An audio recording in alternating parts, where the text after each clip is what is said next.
Hello everyone, आज हम लोग देखेंगे 8 मई 2023 का करंट अफेयर्स। तो एक बार पहले देख लेते हैं। 8 मई है जो आज वर्ल्ड रेड क्रॉस डे है और ये इस साल का 2023 का थीम है everything we do come from the heart. मतलब 8 मई को है जो वर्ल्ड रेड क्रॉस डे है। तो आगे बढ़ते हैं। पहला प्रश्न है हमारा, संयुक्त अरब अमीरात ने हाल ही में दुबई में मशीन कैंसी 2023 शिखर सम्मेलन का आयोजन किया है। तो मशीन कैंसी 2023 के शिखर सम्मेलन का आयोजन कहाँ किया गया है?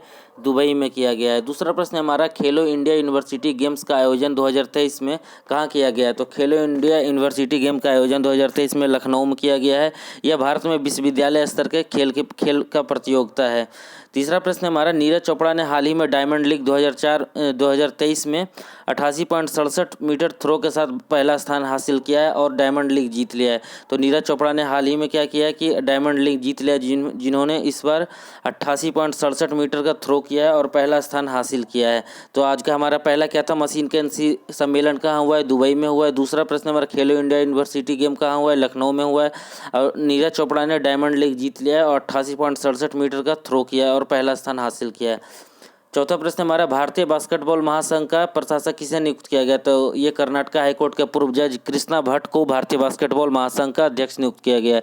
पांचवा प्रश्न हमारा, स्मोक एंड एसेज बुक किनके द्वारा लिखा गया? तो smoke and essays book Amitav Ghosh के द्वारा लिखा गया है। अमिताभ घोष पहले ये ज्ञानपीठ पुरस्कार प्राप्त करने वाले अंग्रेजी भाषा के लेखक हैं। तो ज्ञानपीठ पुरस्कार प्राप्त करने वाले पहले अंग्रेजी भाषा के लेखक कौन है? अमिताभ घोष हैं। उनके द्वारा एक नई बुक लिखा गया है, smoke and essays, Amitav Ghosh के द्वारा।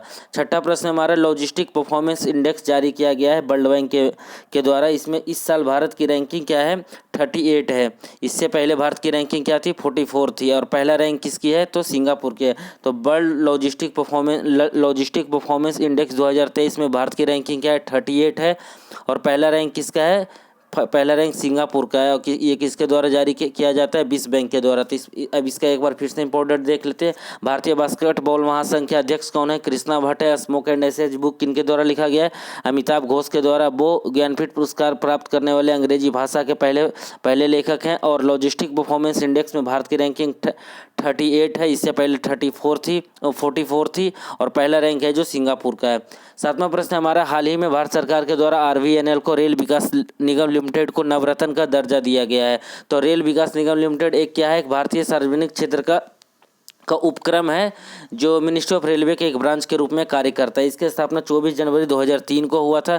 अभी ये RVNL को नवरत्न के दर्जा दिए जाने के बाद भारत में नवरत्न कंपनियों की संख्या 15 हो गई है और महारत्न कंपनियों की संख्या कितनी हो गई है? 12 हो गई है। लास्ट महारत्न कंपनी REC था, रूरल इलेक्ट्रिफिकेशन कॉरपोरेशन।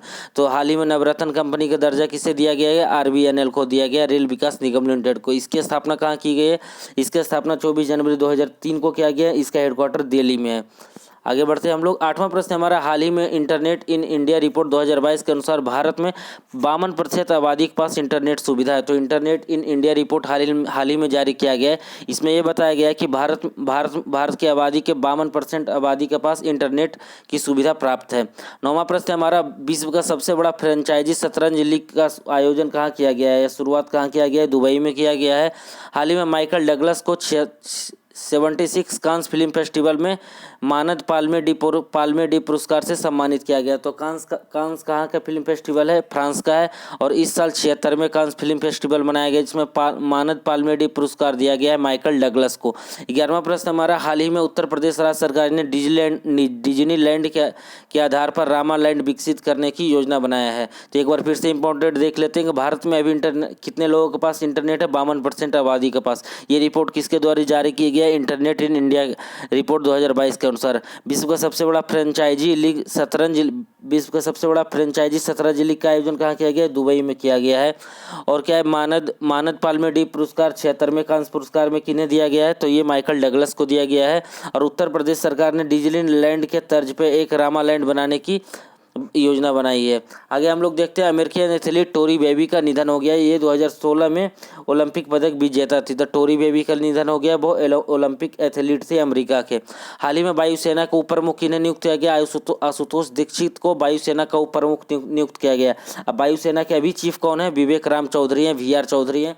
तो एक बार एयरफोर्स के बारे में देख लेते हैं। इंडियन एयरफोर्स की स्थापना 8 अक्टूबर 1932 को हुई थी और एयरफोर्स डे 8 अक्टूबर को मनाया जाता है। नेवी डे कब मनाया जाता है? 4 दिसंबर को मनाया मनाया जाता है और आर्मी डे 15 जनवरी को मनाया जाता है। अब ये आर्मी का चीफ कौन है? मनोज पांडे है। नेवी का चीफ कौन है? आर्मी का चीफ मनोज पांडे है और नेवी का चीफ है आर हरि कुमार है और जो एयरफोर्स का चीफ है विवेक राम चौधरी, जिन्हें बिहार चौधरी भी बोलते हैं। आगे देखते हैं, हाल ही में बिहार हाईकोर्ट मतलब पटना हाईकोर्ट ने जाति आधारित सर्वे को तत्काल बंद करने का आदेश दिया। तो पटना हाईकोर्ट के द्वारा जो बिहार सरकार के द्वारा जातिगत आधार पर सर्वे शुरू किया गया था उसको बंद करने का आदेश दिया गया है। 15वां प्रश्न हमारा, हाल ही में आयुष्मान खुराना को बेकफिट के ब्रांड एम्बेसडर के रूप में नियुक्त किया गया है। तो बेकफिट के नए ब्रांड एम्बेसडर किन्हें नियुक्त किया गया है? आयुष्मान खुराना को। आगे देखते हैं, बेकफिट के ब्रांड एम्बेसडर किन्हें नियुक्त किया गया है? आयुष्मान खुराना को। अब भोगापुरम एयरपोर्ट का शिलान्यास कहाँ किया गया? आंध्र प्रदेश में किया गया है। आंध्र प्रदेश की राजधानी क्या है? आंध्र प्रदेश की राजधानी अमरावती है। और यहाँ के मुख्यमंत्री कौन है? वाईएसआर रेड्डी हैं। और जो 15वां प्रश्न हमारा, हाल ही में नई दिल्ली में river city alliance global seminar का आयोजन कहाँ किया? ग्लोबल रिवर सिटीज अलायंस का कहाँ पे किया गया है? ग्लोबल सिटीज अलायंस ग्लोबल का सेमिनार कहाँ किया गया है? दिल्ली में किया गया है। तो ये हमारा आज का 8 मई 2023 का करंट अफेयर्स था। तो जो भी चैनल पे नए हैं सब्सक्राइब कर लें। Thank you everyone.